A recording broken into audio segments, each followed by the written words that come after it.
This week, the U.S. government restarts the Remain in Mexico program, a Trump-era initiative to keep asylum seekers from waiting for their American court date in Mexico. MPP, as it is also known, has critics and supporters. A lot of folks have to deal with the long-lasting effects of this decision. Our border reporter Anastasia Bolton introduces us to a man from Venezuela who made it through MPP under the Trump administration.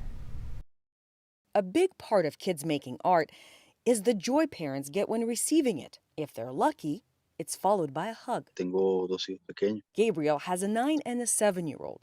They make him gifts all the time, at home in Venezuela. Me hacen dibujos y los días especiales del Día del Padre y cosas así. Gabriel's kids have to put their art away, hoping they can someday give it to their dad in person. He hasn't seen them in more than 2 years, since he, as his lawyer puts it, was chased out of his home country. No es una decisión fácil, de hecho me llevó mucho tiempo para tomar esa decisión y sobre todo porque tengo dos hijos pequeños. Gabriel says his family is not safe back home, so we're using an alias and not his legal name. Extraño a la Venezuela antes de la dictadura, una Venezuela con libertad, eso sí lo extraño. Gabriel is one of tens of thousands of people who came to the U.S. border and were placed in the Migrant Protection Protocol, a Trump administration policy known as MPP, forcing asylum seekers to wait for their U.S. court date in Mexico. My client is a political refugee. Ellen Krakow is Gabriel's pro bono attorney. He simply wants to be able to survive. He wants his children to survive. He wants to be able to remain here legally with his family, who is here legally, and live his life and contribute to society. While waiting for his court date in America,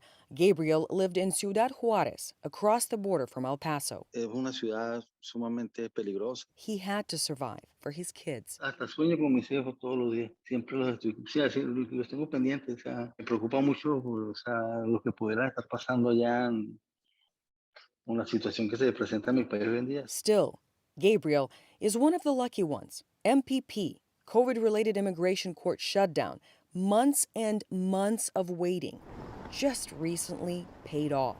An immigration judge granted Gabriel asylum. It means that about 5 years from now, he'll be able to apply for citizenship through the naturalization process. Gabriel can now be reunited with his kids. Sí, la sonrisa y sí, claro, una sensación de felicidad muy grande. It will take time, like anything immigration, but the day of getting all the pictures and all the hugs is coming. La emoción sería enorme, no sé, capaz que hasta me desmayo.